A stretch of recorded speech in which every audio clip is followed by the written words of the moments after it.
Olá, pessoal.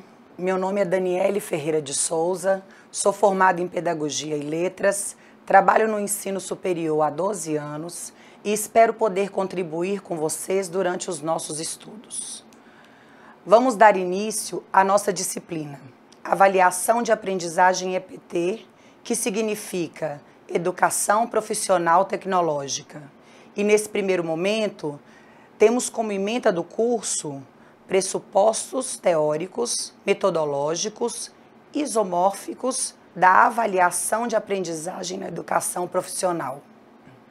Tipos, métodos e instrumentos de avaliação da aprendizagem EPT e relação entre proposta pedagógica institucional, planejamento educacional e avaliação da aprendizagem, implicações das concepções da educação e aprendizagem no processo avaliativo escolar, práticas avaliativas e mecanismos de exclusão, repetência, reprovação e evasão. E tem como objetivo, em nossa primeira unidade, compreender que tipo de aprendizagem precisamos na educação profissional, métodos e instrumentos de avaliação de aprendizagem em EPT.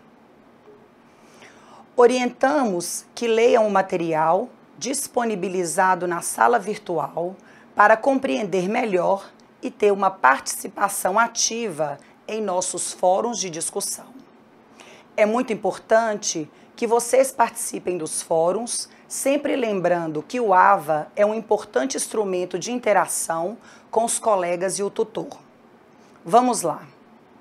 Atualmente, uma característica predominante nos diversos atores do contexto educacional é a expectativa crescente de mudanças, mesmo sem saber exatamente o que está por vir no cenário educacional. A expectativa generalizada é de que ocorram mudanças que façam alguma diferença na educação de nossos jovens. Nas últimas décadas, o perfil do aluno mudou muito. A escola também mudou e sobrevive hoje em um contexto socioeconômico que impõe expectativas de desempenho cada vez mais elevadas.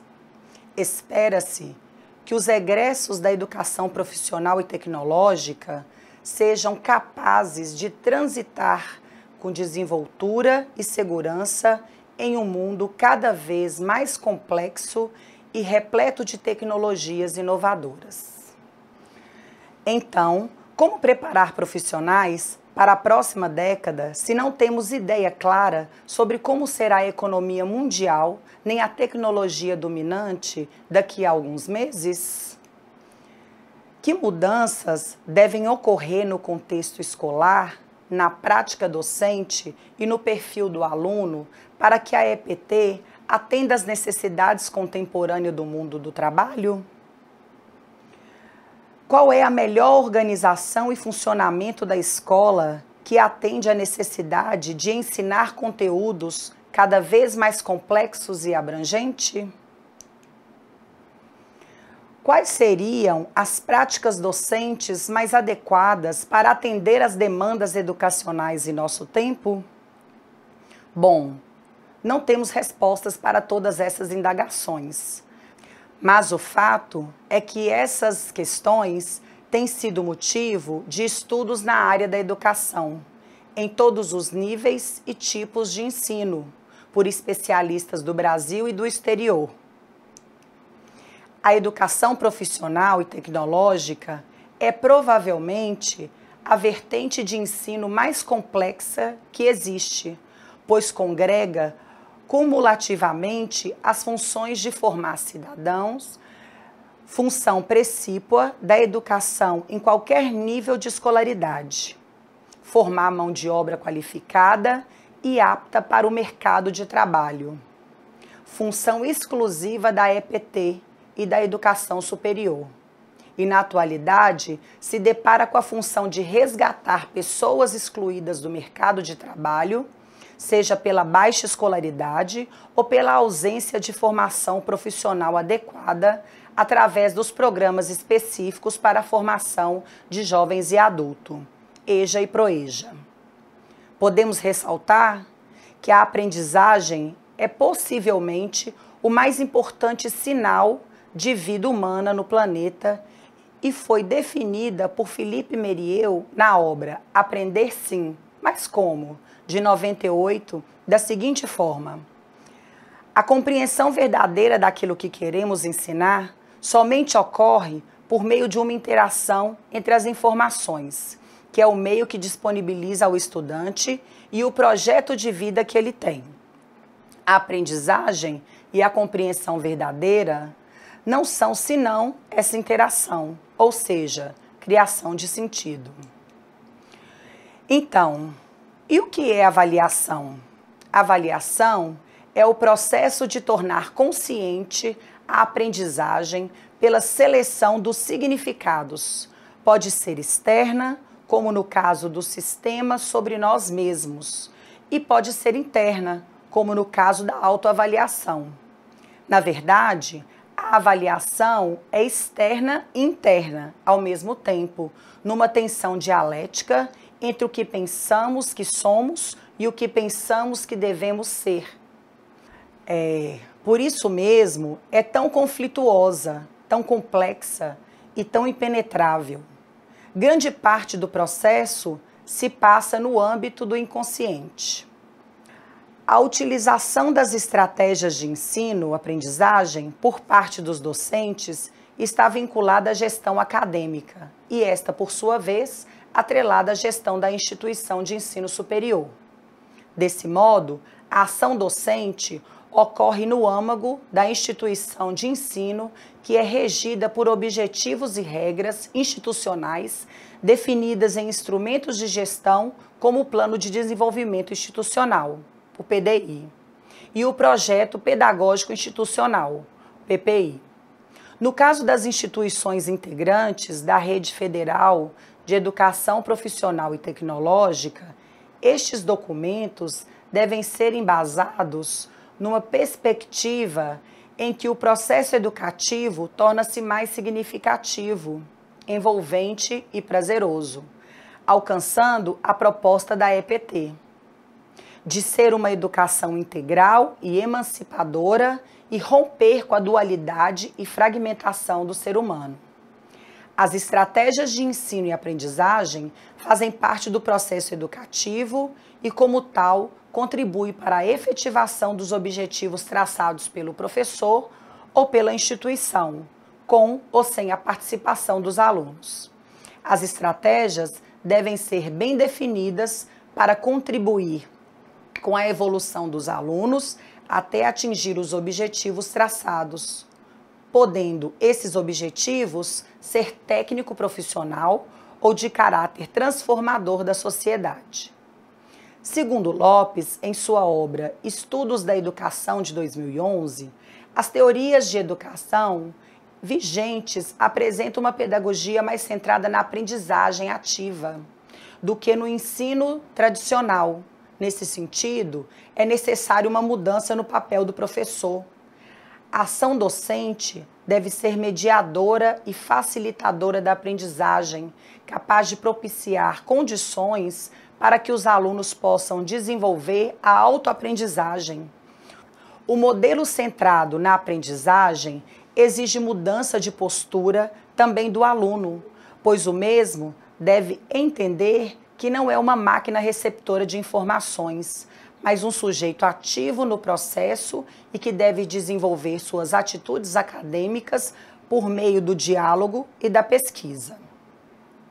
Então, nessas perspectivas, fazemos a seguinte indagação: que tipo de aprendizagem precisamos na educação profissional?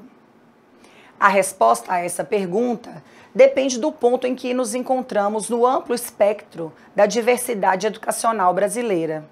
Depende também da intensidade com que percebemos os impactos da tecnologia da informação e comunicação.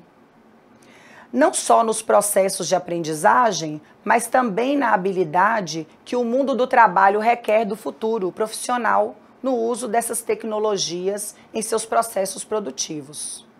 Podemos dizer que a EPT requer uma aprendizagem significativa, contextualizada, orientada para os usos da TIC, que favoreça o seu uso intensivo dos recursos da inteligência e que gere habilidades em resolver problemas e conduzir projetos nos diversos segmentos do setor produtivo. Como contraponto, podemos dizer que a aprendizagem EPT deve estar cada vez mais distante da aprendizagem tradicional, fundamentada no poder do verbo, teórica e dependente do uso intensivo da memória. A efetivação das estratégias de ensino-aprendizagem exige preparo e conhecimento por parte do professor, a fim de estudar, selecionar e organizar e propor as melhores ferramentas facilitadoras da aprendizagem. Segundo Anastasio e Alves, na obra Processo de Ensinagem na Universidade, Pressupostos para as Estratégias de Trabalho em Aula, de 2004, e por intermédio das estratégias que aplicam-se ou exploram-se os meios, modos, jeitos e formas de evidenciar o pensamento, respeitando as condições favoráveis para executar ou fazer algo. Esses meios comportam-se determinadas dinâmicas onde se faz necessário o conhecimento do aluno para a escolha da estratégia. Em se tratando de avaliação da aprendizagem, não existiriam padrões objetivos, mesmo ao deparar o professor com um resultado aparentemente objetivo, como a matemática, por exemplo, na qual os resultados são exatos. É necessário que se pense em avaliar o processo pelo qual o aluno chegou aos resultados, sendo considerado esse processo tão importante quanto os próprios resultados. Por exemplo, na operação 28 mais 16, um aluno poderia armar a mesma e resolvê-la da seguinte forma: 28 mais 16 igual a 314. O erro estaria no registro numérico da dezena por inteiro, levando ao erro no resultado, que não é 314, e sim 44. Veja que o aluno somou 8 mais 6, encontrando 14. Porém, ao organizar a equação, ele não utilizou corretamente a regra onde deveria subir 1 para somar depois com os números na operação na qual ele armou. A professora ou o professor, a demonstrar que a dezena contida na soma de 8 mais 6 é levada ao alto da coluna das dezenas e não diretamente ao resultado. Do contrário, haveria uma centena no resultado, o que significa que o processo não foi completo, faltando o conceito de dezenas. Se o professor ou a professora simplesmente disser que está errado o resultado, sem fazer com que o aluno compreenda o processo e saiba como demonstrá-lo, está trabalhando em nível de conceitos espontâneos, que respondem à pergunta "o quê?", e não em nível de conceitos científicos, que respondam à questão "por quê?". O erro não está somente no processo, e sim no registro. Esse é o tipo de erro que pode ser aproveitado como estratégia didática. O erro como estratégia didática é o título do livro de Neuza Pertoni Pinto, resultante da tese de doutorado em educação defendida na USP, com o subtítulo de Estudo do Erro no Ensino da Matemática Elementar. Juan Pouso, em Teorias Cognitivas da Aprendizagem, ao apresentar as teorias cognitivas por reestruturação, como Piaget, Vygotsky, torna muito clara as diferenças entre conceitos espontâneos e os conceitos científicos. Antes de mais nada, os conceitos espontâneos não se justapõem uns aos outros, como ervilhas de uma vagem, segundo a feliz expressão de Vygotsky, 1934. mas constituem estruturas hierarquizadas de conceitos ainda que geralmente implícitas ou não conscientes e, em segundo lugar, que tais estruturas cognitivas possuem uma função explicativa. Em consequência de sua origem na atividade espontânea e de sua organização em teorias, tais conceitos resultam muito resistentes à mudança, persistindo mesmo após uma longa instrução científica. Comprovou-se que não são abandonados pela simples exposição aos conceitos científicos. Isso levou ao desenvolvimento de modelos da mudança conceitual, nos quais, mediante estratégias didáticas concebida com essa finalidade, se tenta mudar os conceitos espontâneos errôneos por conceitos cientificamente corretos. O reconhecimento de saberes e a certificação apresentam enormes desafios para as instituições de ensino, uma vez que, historicamente, estas têm se distanciado das culturas dos trabalhadores. Tais processos implicam necessariamente a compreensão de outras formas de sistematização de saberes que se operam fora dos processos educativos formais, ou seja, investigar como os trabalhadores produzem suas vidas, como se apropriam das linguagens e do mundo do trabalho, e como traduzem seus conhecimentos. Da mesma forma, o desenvolvimento de metodologias de reconhecimento de saberes requer o entendimento que a ação produtiva não se limita à habilidade de realização de uma tarefa ou à flexibilidade de adaptar-se às mudanças no mundo do trabalho. Exige a compreensão do trabalhador como sujeito ativo integral. O desenvolvimento social e produtivo, construído a partir e por meio do trabalho, é o elo integrador de sustentação da capacidade humana de criar sua própria história de vida. É este o ponto de partida do reconhecimento, validação e certificação de saberes adquiridos no mundo do trabalho, nas especificidades de cada atividade profissional e na trajetória de vida dos trabalhadores, desde uma proposta que encara a formação profissional em um processo de desenvolvimento integral do ser humano. Para as instituições de educação profissional, significa elaborar instrumentos metodológicos de avaliação e validação de conhecimentos, experiências e saberes a partir da concepção do trabalho como princípio educativo. A educação profissional é definida como complementar à educação básica.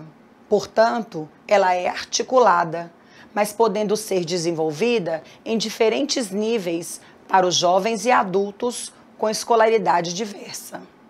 A educação profissional tem como objetivos não só a formação de técnicos de nível médio, mas a qualificação, a requalificação e a reprofissionalização para trabalhadores com qualquer escolaridade, a atualização tecnológica permanente e a habilitação dos níveis médio e superior. A educação profissional deve levar ao permanente desenvolvimento de aptidões para a vida produtiva. A educação profissional precisa ser, portanto, sempre complementar à educação básica, tanto no nível básico, onde o aluno pode até então não ter a escolaridade obrigatória completa, mas deve melhorar suas habilidades básicas e ser estimulado à conclusão do ensino fundamental regular ou supletivo, quanto nos níveis técnicos ou tecnológico, para os quais é exigida a conclusão do ensino médio. Quanto ao papel da educação profissional e tecnológica, as convergências apontam para a sua importância na socialização e construção da cidadania, no desenvolvimento humano e na inclusão social, cultural e produtiva, na construção de projetos culturais, sociais e políticos de caráter coletivo, na reflexão sobre a relação do homem com a natureza, por meio do trabalho, na busca de novas formas de pensar o meio ambiente, a sustentabilidade, novas relações humanas, na interação e no diálogo com diferentes culturas, com diversas formas de conhecimento e na construção de uma nova ética planetária. Complementando esses requisitos de aprendizagem, devemos acrescentar que mesmo que o sistema educacional forme indivíduos tecnicamente muito bem preparados, é indispensável que eles sejam capazes de exercer valores e condições de formação humana, considerados essenciais no mundo do trabalho contemporâneo, tais como conduta ética, capacidade de iniciativa, criatividade, flexibilidade, autocontrole, comunicação, dentre outros. As metodologias de ensino têm se aprimorado cada vez mais. Atualmente, os professores preocupados com a otimização do processo de aprendizado dos estudantes buscam fazê-lo contextualizando o conteúdo a ser ministrado às realidades de vidas dos discentes, tornando-a mais significativa. Mas é necessário ir além. Além de tornar o conhecimento significativo ao educando, há de se lançar mão de metodologias que busquem facilitar a assimilação e compreensão e interiorização dos mesmos. Uma dessas metodologias é a chamada aprendizagem ativa. O momento da avaliação da aprendizagem deve proporcionar o mesmo a tomar consciência do seu processo de aprendizagem. Este momento não deve ser objetivado exclusivamente a mensurar o saber do aprendiz, mas uma oportunidade a mais de aprendizado nesse processo. A avaliação pode ser definida como aplicação sistemática de procedimentos metodológicos para determinar, a partir dos objetivos propostos e com base em critérios internos e/ou externos, a relevância, a efetividade e os impactos de determinadas atividades com a finalidade de tomada de decisão. Segundo Barbosa e Moura, 2013, em Metodologias Ativas e Aprendizagem na Educação Profissional e Tecnológica, destacam algumas estratégias que podem ser usadas para se conseguir ambientes de aprendizagem ativa em sala de aula, entre as quais citamos discussão de temas e tópicos de interesse para a formação profissional, trabalho em equipe com tarefas que exigem colaboração de todos, estudo de casos relacionado com as áreas de formação profissional específica, debates sobre temas da atualidade, geração de ideias, o brainstorming, entre outras. Lembrando que o brainstorming é um método criado nos Estados Unidos pelo publicitário Alex Osborne, usado para testar e explorar a capacidade criativa de indivíduos ou grupos, principalmente nas áreas de relações humanas, dinâmicas de grupo e publicidade e propaganda. O brainstorming, ou tempestade de ideias, mais que é uma técnica de dinâmica de grupo, é uma atividade desenvolvida para explorar a potencialidade criativa de um indivíduo ou de um grupo. Criatividade em equipe, colocando-a a serviço de objetivos pré-determinados.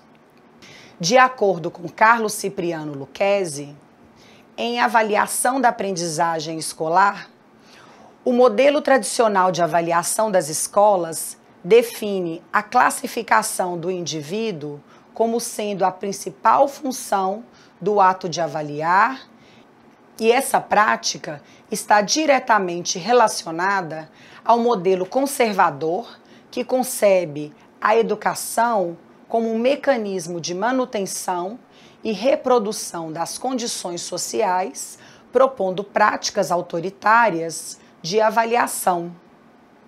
Já a pedagogia emancipadora assume a perspectiva de transformação social, pois permite ao aluno modificar com criticidade a sua visão de mundo. Mas, para que ocorra o rompimento com o modelo tradicional, é necessário que a avaliação educacional assuma seu verdadeiro papel como um instrumento de diagnóstico que auxilia no crescimento do aluno e possibilita a reflexão e a tomada de decisões pedagógicas, orientando e reorientando as praxes do professor que está comprometido com o crescimento e desenvolvimento integral de seu aluno. De modo como está ocorrendo o ato de avaliar, não está proporcionando uma reflexão sobre a prática pedagógica, pois as condições de ensino permanecem inalteradas, tendo apenas uma função classificatória. A avaliação não permite o avanço e o crescimento do aluno e do processo ensino-aprendizagem. Ao contrário, se a avaliação tivesse a função de diagnóstico, como diz Lucchesi, ela poderia ser educacionalmente mais relevante. Vale ressaltar a relevância de uma reflexão e tomada de consciência por parte dos educadores sobre o entendimento distorcido sobre o que seja uma avaliação, pois normalmente compreende-se como sendo apenas uma análise de resultados, totalmente separado da ação educativa. Para Lucchesi, o rompimento com os modelos tradicionais se torna mais difícil, devendo a uma cultura já estabelecida que reproduz um padrão inconsciente de agir na prática da avaliação da aprendizagem, levando o professor a atuar de modo automático e denominando equivocadamente a sua prática de examinar como sendo a de avaliar. A avaliação tem seu foco na construção dos melhores resultados possíveis, enquanto o ato de examinar está centrada no julgamento de aprovação e reprovação, sendo, portanto, excludente. Para Lucchesi, a avaliação é um diagnóstico que pode ser registrado em formato de nota, mas a nota não é uma avaliação, pois ela é apenas uma anotação que não representa o quanto o aluno aprendeu. Para a educação profissional, a avaliação não deve ser diferente do que se espera para as outras modalidades.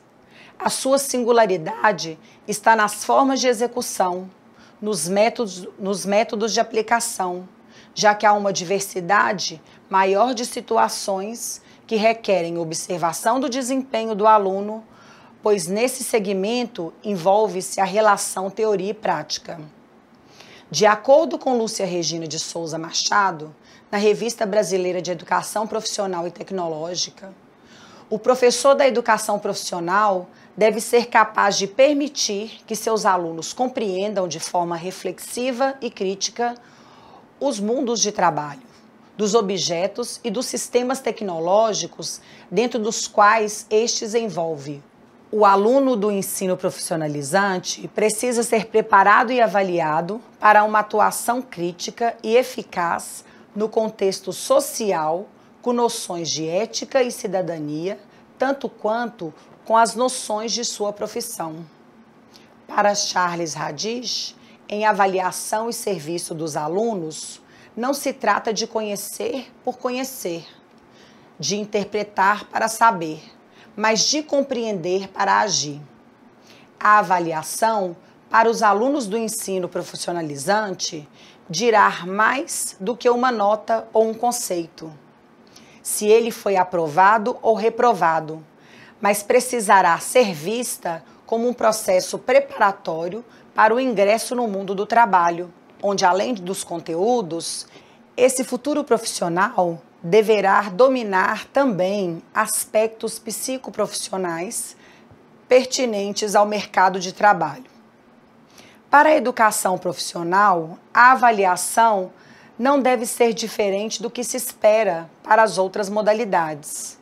A sua singularidade está nas formas de execução, nos métodos de aplicação, já que há uma diversidade maior de situações que requerem observação do desempenho do aluno. O desafio é transformar para a avaliação num processo que contribua para o desenvolvimento integral do homem ou do jovem trabalhador, preparando-o para o mundo do trabalho. Este é o grande dilema da educação profissional, que gera muitas discussões, uma vez que a avaliação faz parte do processo de formação do sujeito. Então, para finalizarmos essa unidade, vamos recapitular os pontos principais da avaliação da aprendizagem. Ela deve acontecer de forma contínua e concomitante com o ensino, sempre levando em conta os pressupostos estipulados no projeto político-pedagógico da instituição de ensino.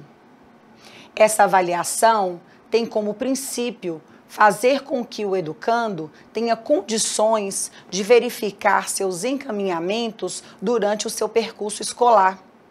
E para os educadores e a escola, essa avaliação deverá ter a condição de indicar pontos positivos e negativos, coletiva e individualmente. O processo de avaliação é uma tentativa educacional de relacionar os objetivos pretendidos e os recursos utilizados em sala de aula com o saber acumulado pelo aluno, através de instrumentos que o leve a pensar, articular suas ideias, mostrando pontos de vista diferentes, transmitindo o conhecimento que o mesmo acumulou ao longo de sua jornada escolar. De acordo com Hoffman, a avaliação é uma ação ampla que abrange o cotidiano do fazer pedagógico e cuja energia faz pulsar o planejamento, a proposta pedagógica e a relação entre todos os elementos da ação educativa. Basta pensar que avaliar é agir com base na compreensão do outro, para se entender que ela nutre de forma vigorosa todo o trabalho educativo. Dessa forma, para que esse processo seja concretizado, são necessários que esses se cumpram 3 momentos muito importantes dentro do processo avaliativo. O primeiro deles é a avaliação diagnóstica, com caráter informativo de buscar e investigar quais são as dificuldades e aprendizagens que o aluno adquiriu ao longo de sua vida escolar. Deve ser feita antes de se iniciar a aprendizagem dos conteúdos curriculares, pois tem a função de auxiliar o planejamento do trabalho docente. O ensino processa-se em consonância com as possibilidades reais daqueles que aprendem. Hadid denomina a avaliação diagnóstica de prognóstica, por anteceder a ação de formação. Esta possibilita uma adequação das necessidades e dificuldades do aluno e o ensino a ser proposto. O segundo momento é a avaliação formativa. É aquela que ocorre ao longo do desenvolvimento do conteúdo curricular. Serve de base para a verificação dos erros e acertos dos alunos, além de ser um momento de reflexão dos professores, visando possíveis mudanças das estratégias adotadas em sala de aula, enquanto proposta de ação do professor por estar em desenvolvimento. Por isso é que se trata de uma avaliação que ocorre durante todo o ano letivo. Segundo Hadid, localiza-se no centro da ação de formação e sua função principal é contribuir para uma boa regulação da atividade de ensino. No terceiro momento, temos a avaliação somativa, que ocorre no final do processo ou ao final de cada tópico estudado. Seus resultados são utilizados para analisar o aprendizado de cada aluno, turma ou instituição de ensino. Essa avaliação, por mostrar de alguma forma os ganhos e perdas dos alunos, serve de base para os planejamentos dos trabalhos dos próximos períodos. Muitas vezes, essa avaliação tem a função classificatória, quando indica quem será aprovado ou reprovado. A avaliação é um dos instrumentos que serve de apoio ao desenvolvimento do processo de ensino-aprendizagem, auxiliando na evolução da prática educativa. O planejamento do trabalho docente, juntamente com a avaliação, serve de base para as tomadas de decisões das ações educativas. Bom, no nosso próximo vídeo, trataremos sobre as novas tecnologias e seus impactos na aprendizagem e aconselho que leiam o material na sala virtual para ajudarem nas participações dos fóruns de discussões. Bons estudos e até a próxima!